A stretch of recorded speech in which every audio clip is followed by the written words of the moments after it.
Hi there, today we are going to spend 1 minute and 30 seconds to better understand how paid leave works in France.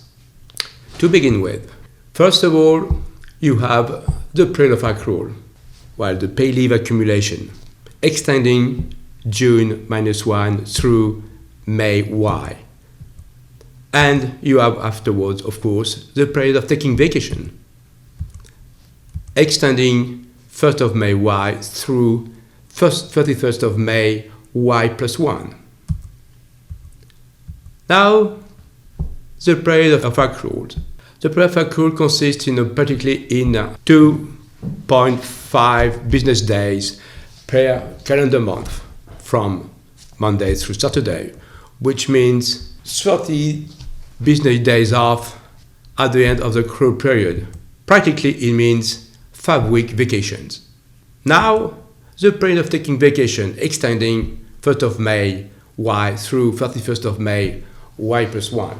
Over the period 31st of May through 31st of October Y, it is mandatory for the employee to let the employee go at minimum 12 days, but this period is capped to 4 weeks.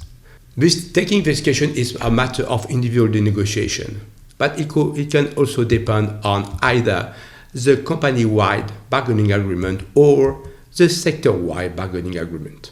Now, what if the employee has days left end of 31st of May Y +1? In particular, it means it is of no value. They are lost, in other words. But they can be carried forward only if agreed in writing by the employer.